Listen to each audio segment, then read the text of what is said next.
Jake Morrison stared at the blue hologram floating above his command console. The message had arrived 30 minutes ago, and he still couldn't believe what he was reading.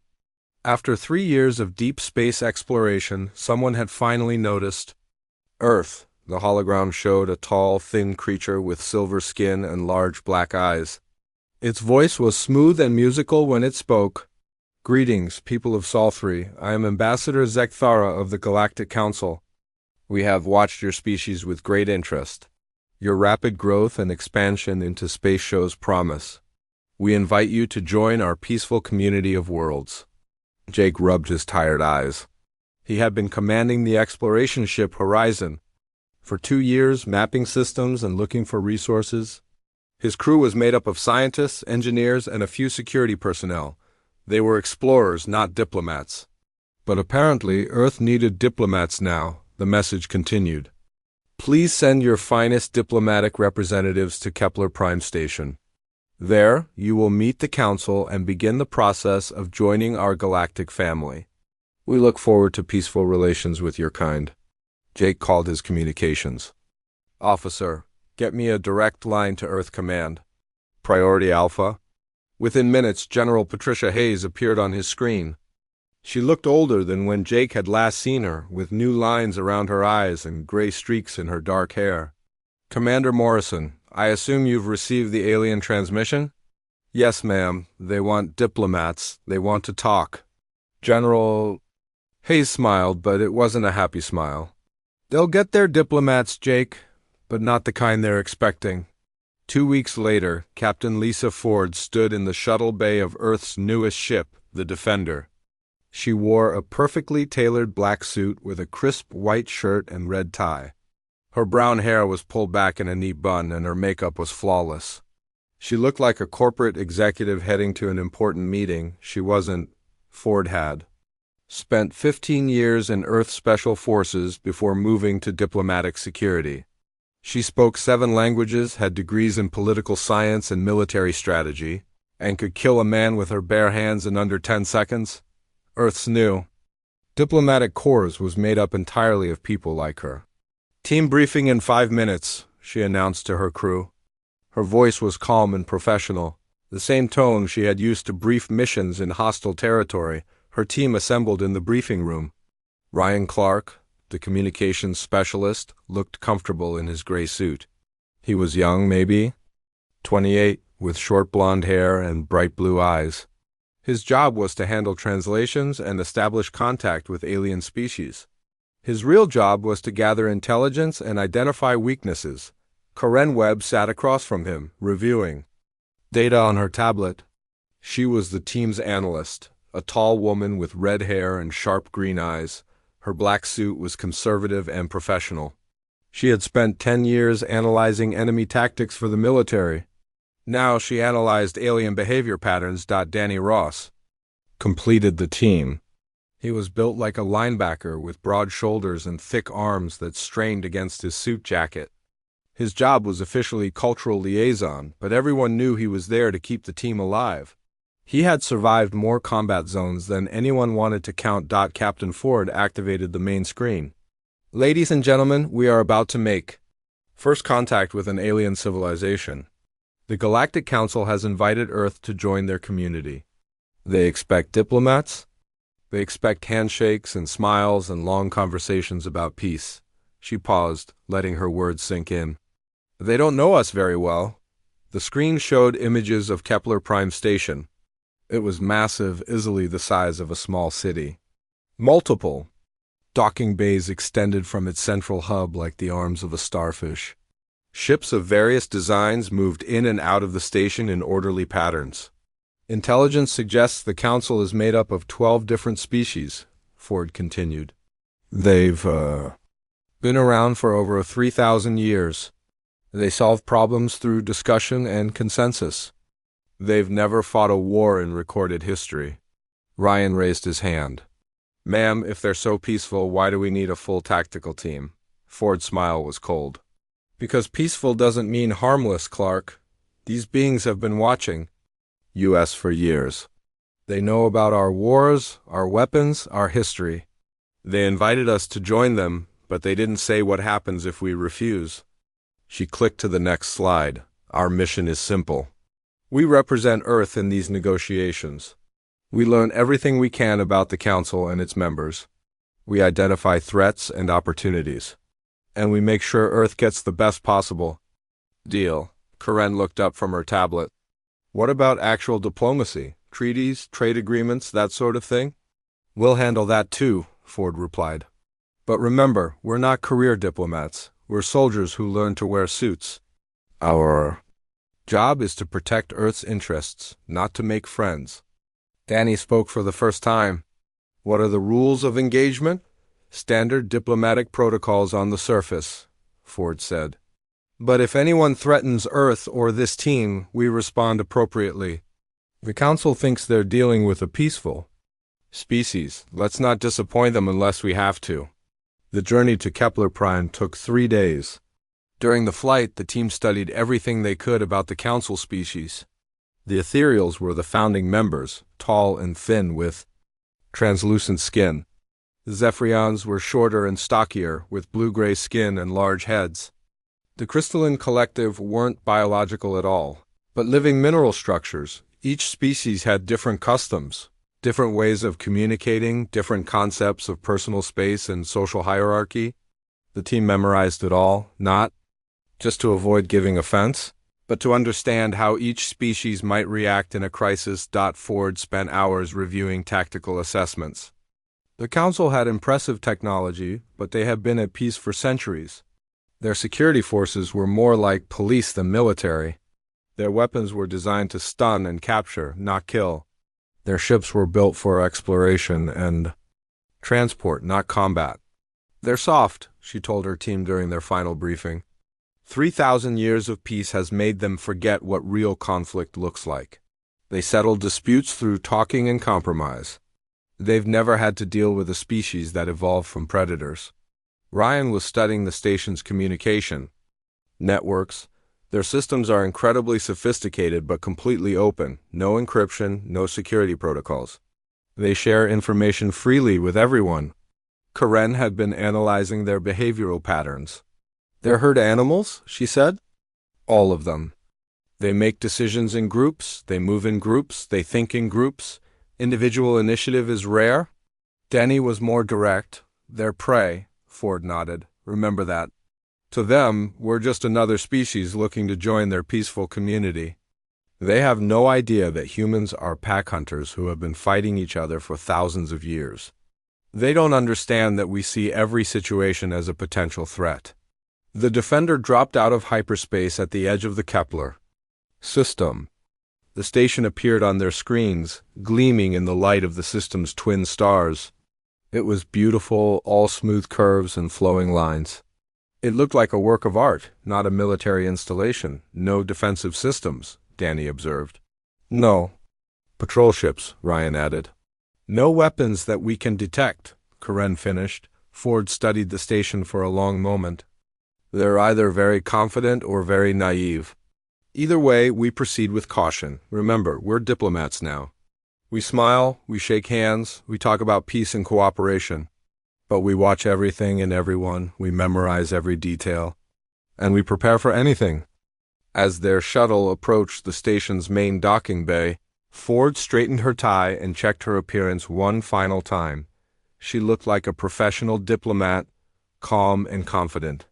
Her team looked the same, like a group of successful business executives arriving for an important meeting. The docking bay was huge, filled with ships of various designs. Aliens moved about their business, loading and unloading cargo, performing maintenance, conducting what looked like casual conversations. It was busy but orderly, like a well-run airport. Ford keyed her communicator. Earth team to Kepler Prime Control. Requesting permission to dock, the response came immediately in perfect English. Welcome, Earth delegation. You are cleared for docking Bay 7.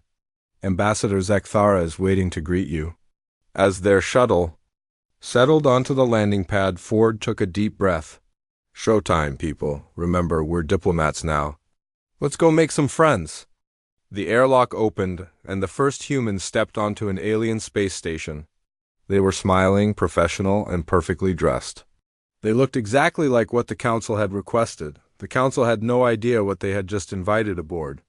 Their peaceful station, Earth hadn't sent diplomats. They had sent wolves in sheep's clothing. Apex predators who had learned to wear suits and speak politely while constantly evaluating everything around them for threats and opportunities. The hunt was about to begin. Ambassador Zekthara glided forward to meet the human delegation. The ethereal silver skin seemed to shimmer under the station's lights, and its large black eyes studied the newcomers with obvious curiosity. It moved with the fluid grace of a creature that had never known physical conflict. "Welcome to Kepler Prime," Zekthara said in its musical voice. "I am honored to be the first to greet representatives of Earth. Your species has shown remarkable progress in such a short time." Captain Ford stepped forward and extended her hand. "Thank you for the invitation, Ambassador." "I'm Captain Lisa." Ford, representing Earth's interests in these negotiations. The ethereal looked at her outstretched hand for a moment, then carefully took it. Its skin was cool and smooth, almost like touching polished metal. Ford noticed that Zekthara's grip was gentle, almost hesitant. The creature had no calluses, no scars, no signs of physical labor or conflict. "Please follow me," Zekthara said. "The council chambers await. We have much to discuss."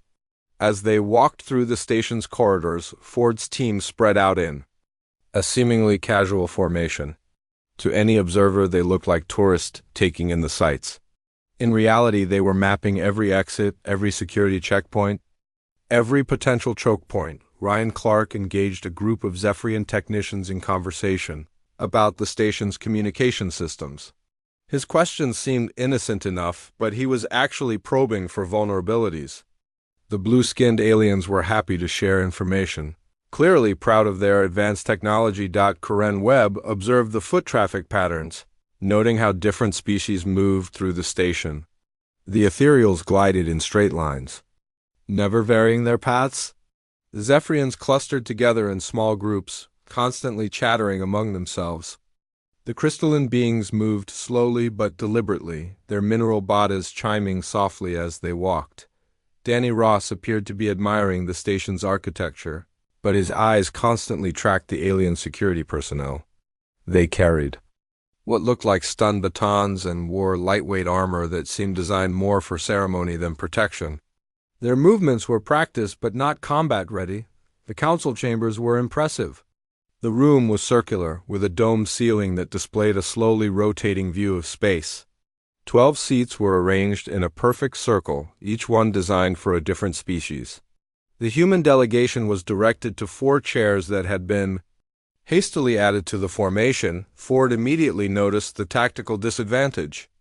The circular arrangement meant they were surrounded, with no clear line of retreat. Every human instinct screamed that this was a trap, but the aliens seemed completely unaware of the vulnerability they had created. "The circle represents equality," Zekthara explained as they took their seats. "No species sits higher than another. All voices are heard equally in our deliberations." Ford nodded politely while mentally calculating angles of fire and cover positions. "A beautiful concept, Ambassador." Counselor Vexstar of the Zephyrian Republic stood to address the gathering. The blue-skinned alien was shorter than the ethereals but broader, with a large head and intelligent eyes.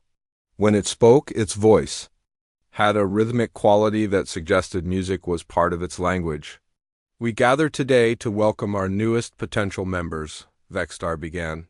"The humans of Sol 3 have shown remarkable technological advancement. In less than a century, they have gone from primitive flight to interstellar travel. This rapid progress suggests great potential for contribution to our galactic community." Ford listened to the speech while studying the other council members. The Helix Collective representative was a tall, insectoid creature with compound eyes and delicate limbs. The Aquatic Federation's delegate wore an environmental suit filled with water, its tentacles moving in complex patterns. Each species was obviously intelligent and advanced, but none of them carried themselves like warriors. "However," Vexstar continued, "we must address certain concerns about human behavior. Our observations of your species show a tendency toward conflict. Your history is marked by numerous wars and territorial disputes. This troubles us greatly." Ford felt her team tense slightly. This was the moment they had prepared for. "Counselor Vexstar, I understand your concerns. Humans have indeed fought among ourselves throughout our history, but we prefer to think of it as problem-solving through direct action." The alien delegates exchanged glances. The concept of problem-solving through direct action seemed to confuse them. Zekthara leaned forward in its chair. "Could you elaborate on this concept, Captain Ford?" Ford smiled her diplomatic smile. "Certainly. When humans encounter a problem, we analyze it quickly and take immediate action to resolve it. We don't spend years debating the best approach. We act, evaluate the results, and adjust our methods as needed." Karen Webb spoke up, her voice calm and professional. "Our analysis of galactic history shows that the Council typically takes an average of 14 months to reach consensus on any major issue. During that time, problems often grow worse or resolve themselves through other means." The Zephyrian delegate looked uncomfortable. "Patience is a virtue, Miss Webb. Careful consideration prevents mistakes. But it also prevents solutions, Danny," Ross said quietly. His voice was level, but there was something in his tone that made several aliens shift in their seats. Sometimes the best solution is the fastest solution. Ryan Clark activated his tablet and projected a holographic display. "We've prepared a presentation on human problem-solving methods. Perhaps this will help explain our approach." The display showed a series of historical events from Earth's past. Ford had carefully selected examples that demonstrated human efficiency, without highlighting their military capabilities. The construction of the Panama Canal, the response to natural disasters, the rapid development of space technology. "As you can see," Ford explained, "humans excel at rapid adaptation and decisive action. When faced with a challenge, we mobilize resources quickly and implement solutions immediately. This approach has allowed us to overcome obstacles that might have stopped other species." The crystalline collective representative spoke in a voice like wind chimes. "Your methods seem aggressive. What happens when rapid action causes harm?" Ford's smile never wavered. "We learn from our mistakes and do better next time. The key is to keep moving forward, not to become paralyzed by the fear of making wrong decisions." The discussion continued for hours. The council members asked detailed questions about human society, technology, and intentions. The human delegation answered each question carefully, presenting their species as determined and efficient rather than aggressive and dangerous, but Ford could see that the aliens were beginning to understand that humans were different. The way her team sat, the way they moved, the way they looked at everything around them, it all suggested a level of alertness and readiness that the council had never encountered. During a break in the formal sessions, Ford found herself alone with Zekthara in a small conference room. The ethereal seemed troubled. "Captain Ford, may I speak freely?" "Of course, Ambassador." "Your species makes us uncomfortable. There is something about the way you observe everything. The way you position yourselves in rooms, the way you speak about problems and solutions. It suggests a mindset that we do not fully understand." Ford nodded slowly. "We're predators, Ambassador. Not in the sense that we hunt other sentient beings, but in the sense that we evolved from creatures that had to fight for survival every day. We see potential threats and opportunities everywhere because that's how our ancestors stayed alive." Zekthara was quiet for a long moment. "And you believe this makes you suitable for membership in our peaceful community?" "I believe it makes us valuable allies," Ford replied. "You've had peace for 3,000 years. That's admirable. But what happens when that peace is threatened? What happens when something dangerous enters your space that can't be reasoned with or negotiated with?" The ethereal's large eyes seemed to grow even larger. "We have never encountered such a situation." "Then you've been lucky," Ford said quietly. "But luck doesn't last forever. When your luck runs out, you'll want friends who know how to fight." As the formal sessions resumed, Ford noticed subtle changes in the aliens' behavior. They were more cautious now, more aware of the humans' presence. The casual conversations became more guarded. Security personnel began to appear at the edges of the room. Though they tried to remain inconspicuous, the council was beginning to realize that they had invited something dangerous into their peaceful space. The humans looked like diplomats, spoke like diplomats, and followed diplomatic protocols. But underneath the suits and smiles, they were something else entirely. Vexstar addressed the human delegation directly. "Captain Ford, your species presents U.S. with a unique situation. You have advanced technology and obvious intelligence. But your methods and mindset are unlike anything we have encountered in our long history." Ford leaned forward slightly. "Counselor, I understand your concerns. But consider this. In 3,000 years of peace, have you grown stronger or weaker? Have you developed new capabilities, or have you simply maintained what you already had?" The question hung in the air like a challenge. Ford could see that it made the aliens uncomfortable because they knew the answer. They had become complacent, comfortable, soft. 3 days into the negotiations, Captain Ford was reviewing security reports when the alarms began to sound. The soft chimes that filled Kepler Prime's corridors were nothing like the harsh warnings she was used to on military vessels. Their emergency signals were polite and musical. Ryan Clark burst into the human delegation's quarters. His usually calm demeanor cracked. "Captain, we've got a problem, a big one." Ford looked up from her tablet. "What kind of problem?" "The kind that eats planets," Ryan said, activating the room's main display. "Emergency transmission from the Arcturus system. Colony 7 is under attack." The screen showed a panicked alien transmission. The speaker was a Zephyrian mining supervisor, his blue skin pale with fear. Behind him, Ford could see smoke and chaos. "This is Supervisor Kextel from Arcturus 7. We are under attack by unknown hostiles. They appeared without warning and began consuming our infrastructure. We have lost contact with mining platforms 3 through 7. Please send help immediately." The transmission cut to static. Ford studied the data streaming across the screen. "How many colonists?" "Approximately 12,000, Karen Webb said, entering the room with her own tablet.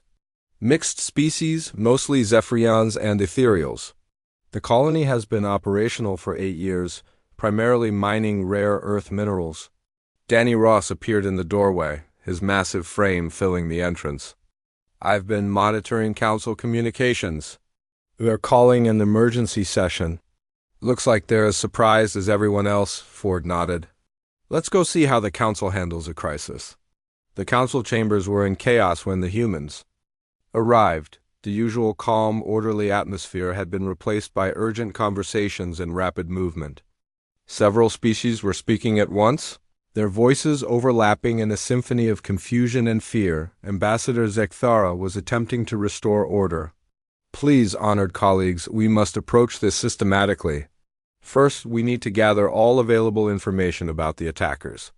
Counselor Vexstar was pacing behind his chair, his usual composure completely gone. "We have no information." They appeared without warning, without any attempt at communication. "This is unprecedented." Ford and her team took their seats, watching the aliens' response with professional interest. The humans had dealt with crisis situations before, but they had never seen anything like this. The council members seemed genuinely shocked that anyone would attack without first attempting negotiations. The Helix Collective representative, a tall insectoid named Zixtar, spoke in rapid clicks and whistles. Ryan's translation device converted the sounds into English. "Our records show no hostile species in that sector. The attackers must have come from outside known space. We need to form a response committee," suggested the Aquatic Federation delegate, its tentacles waving frantically. In its water-filled suit, "We must study the situation carefully before taking any action." Ford felt her team's tension increase. A response committee. While 12,000 beings faced annihilation, the council wanted to form a committee. Karen Webb leaned forward. "How long will it take to form this committee?" Zekthara looked confused by the question. "We must follow proper procedures." All member species must be consulted. The committee must be properly balanced to ensure fair representation. Perhaps 3 to 4 weeks. Danny Ross made a sound that might have been a laugh, but it held no humor. 3 to 4 weeks? These matters cannot be rushed, Vextar said firmly. Hasty decisions lead to mistakes. We must carefully consider all options before committing to any course of action. Ford stood slowly. The movement was controlled and deliberate, but somehow it commanded the attention of everyone in the room. With respect, counselors, in 3 to 4 weeks there won't be a colony left to save. Captain Ford, Zekthara said, we understand your concern, but we have protocols. These procedures exist for good reasons.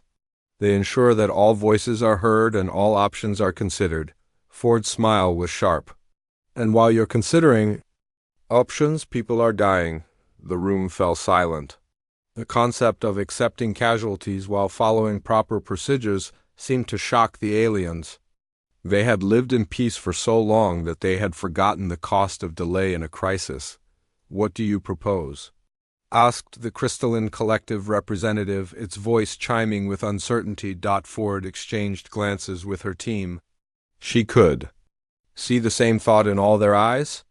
This was what they had been trained for.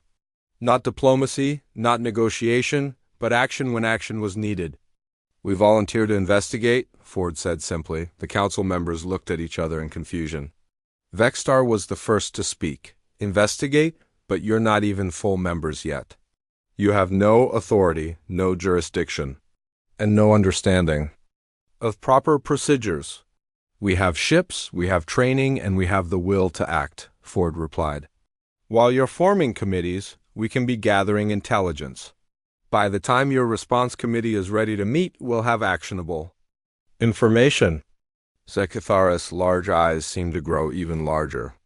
This is highly irregular. You haven't been authorized. You don't have council approval. What if you make the situation worse? Ford's voice remained calm and professional. What if we make it better? The question hung in the air like a challenge. The council members looked at each other, clearly uncomfortable with the idea of unauthorized action. But they also couldn't deny that their own response was inadequate. Ryan Clark pulled up star charts on his tablet. We can reach Arcturus 7 in 18 hours. That's assuming we leave immediately and push our engines to maximum. Karen Webb was already analyzing the limited data from the colony. Based on the transmission, the attackers are consuming infrastructure first. That suggests they're after resources, not territory. If we can identify what they want, we might be able to predict their next move. Danny Ross was studying the colony's layout. 12,000 civilians scattered across multiple platforms. If we're going to evacuate them, we need to move fast. Ford turned back to the council. We're not asking for permission. We're informing you of our intentions. Earth takes care of its own problems, and we consider anyone under attack to be our problem. The statement sent ripples of shock through the assembled aliens. The concept of unilateral action without consensus was completely foreign to them. But Ford's team was already moving, already planning, already preparing for action. Zekthara made one last attempt at protocol. Captain Ford, if you proceed without authorization, you do so at your own risk.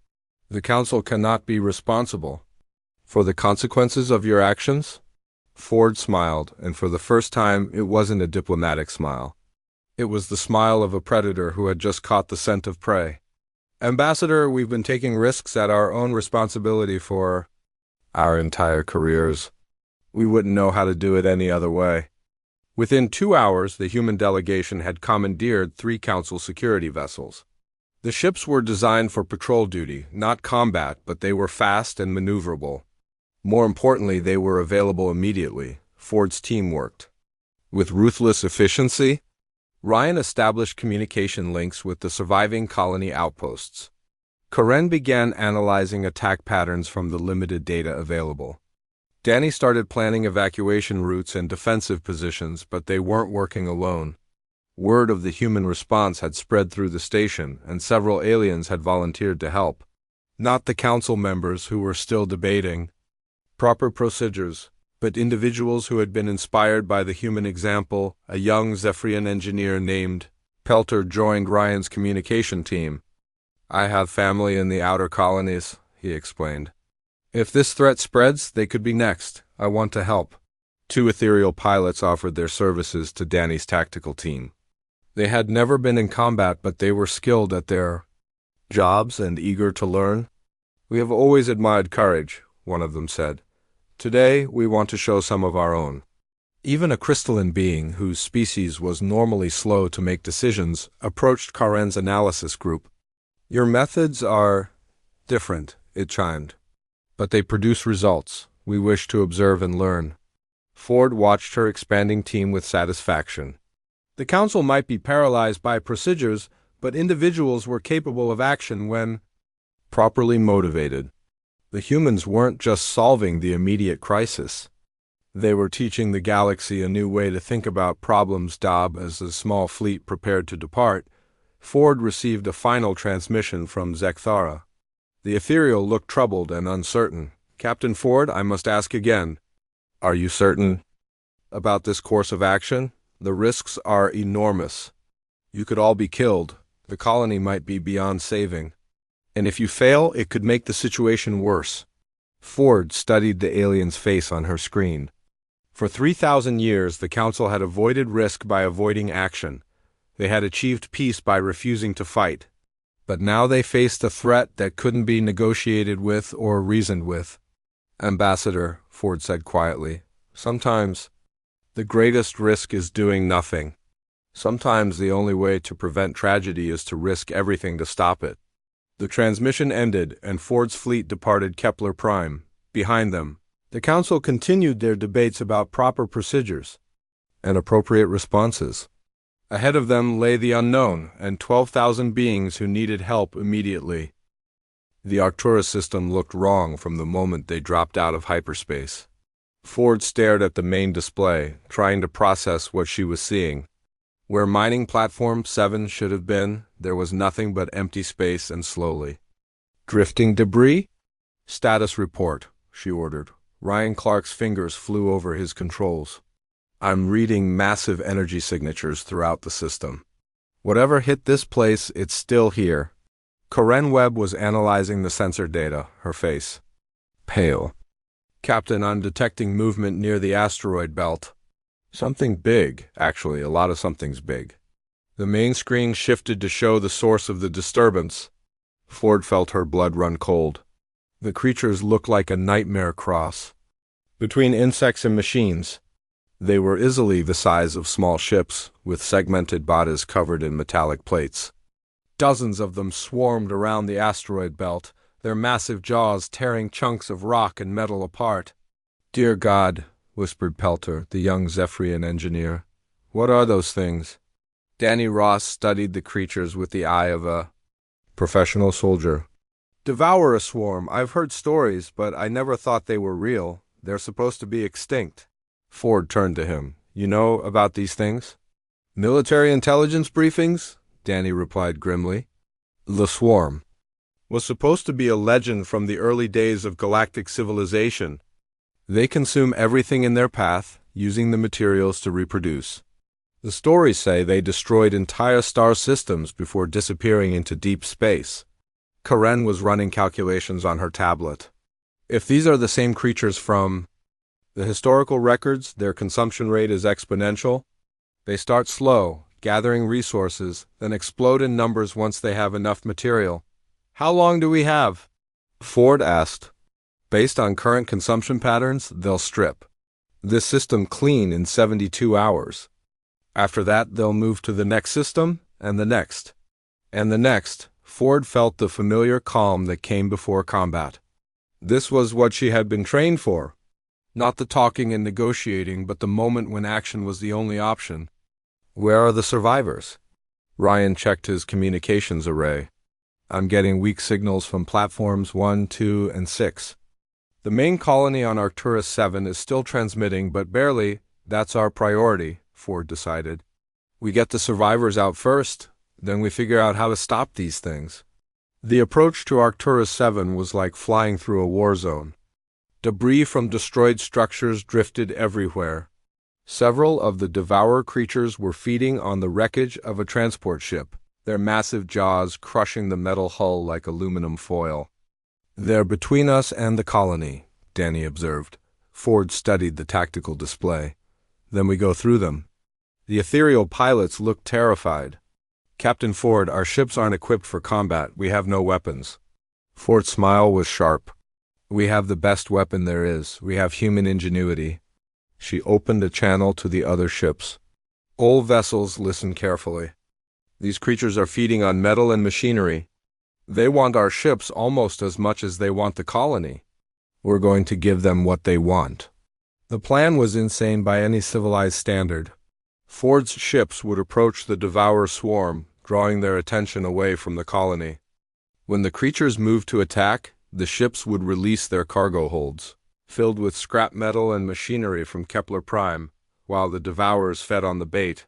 The rescue ships would slip through to evacuate the colonists. "It's suicide," Pelter said, his voice shaking. "It's calculated risk," Ford corrected. "There's a difference." The first part of the plan worked perfectly. The moment Ford's ships appeared on the devourer's sensors, the creatures abandoned their current feeding sites and swarmed toward the new targets. They moved with terrifying speed, their bodies undulating through space like massive serpents. "Now," Ford ordered, the cargo holds opened, spilling tons of metal debris into space. The devourers fell on the bait with savage hunger, their jaws tearing through steel and electronics with ease. The distraction gave Ford's team the opening they needed. The colony's main habitat was a massive structure built into the side of an asteroid. It was designed to house 12,000 beings in comfort, with residential areas, workspaces, and recreational facilities. Now it looked like a fortress under siege, its outer hull scarred by devourer attacks. Danny coordinated the evacuation with military precision. Platform A, take the residential sectors. Platform B, handle the industrial areas. We have 20 minutes before those things realize we're here. The rescue operation revealed both the best and worst of galactic civilization. The colonists were panicked but orderly, following evacuation procedures they had never expected to use. But they moved slowly, carefully, following protocols designed for normal emergencies. Ford watched the evacuation progress with growing frustration. "At this rate, we'll be here for hours." Danny was thinking the same thing. He activated his communicator and spoke directly to the colonists. "Listen to me. Those things out there don't care about your evacuation procedures. They want to eat you and everything you've built. If you want to live, you move fast, and you move now." The effect was immediate. The careful, orderly evacuation became a controlled stampede. Colonists abandoned non-essential belongings and moved with purpose toward the rescue ships. Fear, it turned out, was an excellent motivator, but the devourers were not stupid. They finished consuming the metal bait and began to notice the rescue operation. Several of the massive creatures turned toward the colony, their sensory organs detecting the activity. "We've got company," Ryan warned. Ford made a decision that would have horrified the council. "All ships, prepare for combat operations." "Captain," one of the ethereal pilots protested, "we don't have weapons." "Then we make weapons," Ford replied.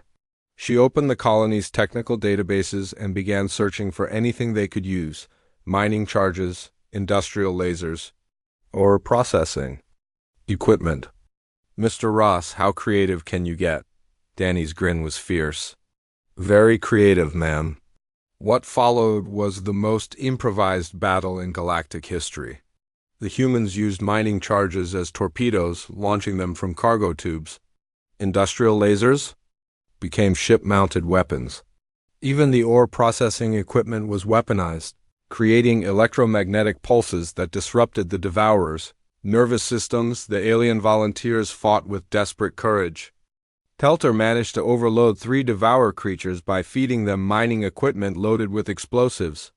The ethereal pilots used their ships like missiles, ramming injured devourers and ejecting at the last second, but it was Karen Webb who made the crucial discovery. While the battle raged around the colony, she was analyzing the devourers' feeding patterns. "Captain, I found something." These creatures have a biological imperative. They consume metal first, organic matter second. Always in that order. So? Ford asked while dodging a devourer's attack. So we can use that against them, Karen replied. If we can get them to consume something that looks like metal, but isn't, we can poison them. Ford understood immediately. The mining charges. We disguise them as processed ore. The plan required split-second timing and nerves of steel. Danny loaded mining charges into ore containers, making them look like the refined metals the devourers craved. Then Ford's ships scattered the fake ore throughout the feeding area. The devourers took the bait eagerly. They consumed the disguised explosives by the dozen, their massive bodies processing what they thought was valuable metal. The charges were set with delayed fuses, giving the creatures time to fully ingest them. When the explosions began, the effect was devastating. Devourer after devourer erupted from within, their bodies torn apart by the mining charges they had consumed. The survivors tried to flee, but more explosive ore was waiting for them. Within an hour, the immediate threat was eliminated. The colony evacuation was complete, and the local devourer swarm was destroyed. But Ford knew this was just the beginning. How many more swarms are out there? She asked Karen. Unknown, Karen replied. But based on the consumption patterns. This was just a scouting force. The main swarm could be anywhere. Ford looked at her exhausted team. They had saved 12,000 lives and eliminated an immediate threat. But they had also proven something important to themselves and to the galaxy. When faced with an enemy that couldn't be reasoned with or negotiated with, there was only one solution. Fight back with everything you had. The rescue ships began their journey back to Kepler Prime, loaded with grateful survivors and hard-won intelligence about the Devourer threat. The humans had done what the Council said was impossible. They had acted without authorization, improvised weapons from mining equipment, and defeated an enemy through sheer determination and tactical thinking, but Ford knew the real test was still ahead. They had to convince the Council that this was just the beginning, that the Devourer threat required a coordinated military response. They had to teach a peaceful civilization how to fight for its survival. As they entered hyperspace, Ford allowed herself a moment of satisfaction. They had gone to Arcturus VII as unauthorized volunteers. They were returning as the galaxy's only hope against an ancient enemy that had awakened hungry and ready to consume everything in its path. The hunt had become a war. The council chambers erupted in chaos when Ford's team returned to Kepler Prime. The formal circle of seats had been abandoned, and alien delegates clustered in small groups, their voices raised in urgent discussion. The rescue of Arcturus VII had sent shockwaves through the peaceful galactic community. Ambassador Zekthara approached Ford as she entered the chamber. The ethereal's usual composure was completely gone, replaced by something that looked like fear. Captain Ford, what have you done? Ford's voice remained calm and professional. We saved 12,000 lives and eliminated an immediate threat, exactly what we said we would do. But the manner in which you did it, Counselor Vexstar interrupted, his blue skin pale with distress. We've received reports of explosive weapons, ramming attacks, improvised combat tactics. This is not how civilized beings resolve conflicts. Karen Webb stepped forward with her tablet. Counselor, with respect, civilized methods don't work against the Devourer swarm. They don't negotiate, they don't retreat, and they don't respond to diplomatic solutions. They consume everything in their path until they're stopped by force. The room fell silent as the implications sank in. For 3,000 years, the Council had solved every problem through discussion and compromise. Now they faced an enemy that couldn't be reasoned with. Danny Ross activated the main display, showing footage from the battle. The images were shocking to beings who had never seen real combat. Devourer creatures tearing through metal like paper. Mining equipment converted into weapons. Ships ramming massive alien predators in desperate attacks. This is what the galaxy is facing, Danny said simply, and this was just a scouting force. The crystalline collective representative chimed with distress. How can you be certain there are more of them? Ford nodded to Ryan, who brought up his analysis. Communication intercepts from the battle suggest the creatures were sending data back to a larger force. Based on the signal strength and direction, we estimate the main swarm is approximately 40 light-years from here and heading this way. The silence in the chamber was deafening. 40 light-years was nothing in galactic terms. At current speeds, the main Devourer force could reach Council space within months. Zekthara spoke in a voice barely above a whisper. How many ships would be in this main force? Karen consulted her data. Conservative estimate? 10,000 individual creatures, each the size of a destroyer-class vessel. Optimistic estimate. We're all dead in 6 months? Panic rippled through the assembled delegates. The Aquatic Federation representative's tentacles writhed frantically in its water suit. The Helix Collective delegates' compound eyes darted between the humans and the exit. Several species began speaking at once, their voices overlapping in a symphony of fear. Ford let the chaos continue for a full minute before speaking. Her voice cut through the noise like a blade. The question isn't how afraid you should be. The question is what you're going to do about it. The chamber fell silent. Again, all eyes turned to the human delegation.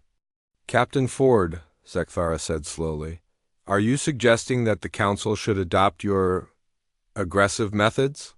Ford's smile was sharp. I'm suggesting that the Council should adopt methods that work. We've proven that the Devourer swarm can be defeated, but it requires coordination, rapid response, and the willingness to fight when fighting is necessary. Vexstar shook his head vigorously. Impossible. Our species have lived in peace for millennia. We don't have military forces. We don't have weapons of war. We don't have the knowledge or experience to fight such creatures. And then you learn, Danny said bluntly, or you die. Those are your options. The brutal honesty of the statement shocked the alien delegates. But Ford could see that some of them were beginning to understand. The young Zephyrian engineer Pelter, who had fought alongside them at Arcturus 7, was nodding slowly. Several other aliens who had participated in the rescue operation were looking at the humans with new respect. Ford activated her own tablet and began a presentation she had prepared during the journey back to Kepler Prime. Here's what we propose. A joint defense force, combining the best technology from all Council species with human tactical expertise. We establish rapid response teams at strategic locations throughout Council space. When the Devourer swarm arrives, we're ready for them. The presentation was comprehensive. Ford had identified key systems that needed protection, calculated resource requirements, and developed training programs that could turn civilian crews into effective fighters. It was a complete military restructuring of galactic society. This would require massive changes to our entire way of life, the ethereal delegate observed. Yes, Ford agreed. But the alternative is extinction. The debate that followed lasted for hours. Some delegates argued that the Council should attempt to communicate with the Devourer swarm to find a peaceful solution. Others suggested retreating to the far edges of the galaxy and hoping the creatures would pass them by. A few even proposed surrendering and hoping the Devourers would be satisfied with their current territories. Karen Webb listened to each proposal with growing frustration. Finally, she stood and walked to the center of the chamber. Honored delegates, I've spent my career analyzing enemy behavior patterns. Let me explain something about the Devourer swarm. They don't want your territories. They don't want your resources. They don't want to coexist. They want to consume everything that exists and convert it into more Devourers. There's no negotiating with that kind of enemy. She activated a holographic display showing the creature's feeding patterns. They consume everything organic and inorganic. Planets, ships, space stations, even stellar matter if they can reach it. They don't stop until there's nothing left to consume, then they move to the next system. This isn't a territorial dispute or a resource conflict. This is an extinction event. The harsh reality of Karen's analysis finally broke through the aliens' peaceful mindset. One by one, the delegates began to understand that their 3,000 years of peace were about to end. It was Pelter who spoke first. The young Zephyrian had fought beside the humans at Arcturus 7 and seen what coordinated action could accomplish. I volunteer for the defense force. His words triggered a cascade of responses. Other aliens who had participated in the rescue operation stepped forward. Even some who hadn't been there but had heard the stories began to volunteer. The idea of fighting back, of taking action instead of endlessly debating, was spreading like wildfire, but not everyone was convinced. Zekthara raised a trembling hand. Captain Ford, even if we accept your proposal, how can we be certain it will work? How do we know that fighting these creatures won't simply make them more aggressive? Ford's response was simple and direct. Because the alternative is guaranteed failure. If you do nothing, you die. If you run, you die slower, but you still die. If you fight, you might lose, but you also might win. And sometimes the possibility of victory is all you have. The formal vote took place the next day.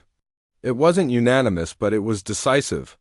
The Council authorized the creation of the Galactic Defense Force, with humans providing tactical leadership and training. Resources from across known space would be pooled to create a military force capable of stopping the Devourer threat. Ford found herself appointed as the Defense Force's first Supreme Commander, a title that would have been unthinkable just weeks earlier. Her team became the core of a new kind of organization, one that valued results over procedures and action over endless discussion. The transformation of galactic society was remarkable. Species that had spent centuries in purely academic pursuits began developing weapons technology. Civilians volunteered for military training. Entire star systems reorganized their economies to support the war effort. Ryan Clark established communication networks that could coordinate responses across vast distances. Karen Webb created training programs that taught peaceful species how to think tactically. Danny Ross led the development of new combat doctrines that combined alien technology with human aggression, but the most important change was psychological. The galaxy was learning to think like predators instead of prey. They were learning that sometimes the only way to preserve peace was to be willing to fight for it. 3 months after the Arcturus 7 incident, long-range sensors detected the main Devourer swarm entering the outer edge of Council space. The force was even larger than Karen's most pessimistic estimates. Thousands upon thousands of the massive creatures, moving through space like a plague of locusts. Ford stood on the bridge of her flagship, the newly commissioned vessel Unity, watching the sensor displays. Around her, beings from a dozen different species worked together with a precision that would have been impossible under the old Council system. All defense forces, this is Supreme Commander Ford, she announced across the fleet communication network. Today we face an enemy that has consumed entire civilizations. But today they face something they've never encountered before. They face a galaxy that has learned to fight back. The battle for the galaxy's survival was about to begin. But for the first time in 3,000 years, the peaceful species of the Council had teeth. They had claws. They had the will to use them. Earth hadn't sent diplomats to the galaxy.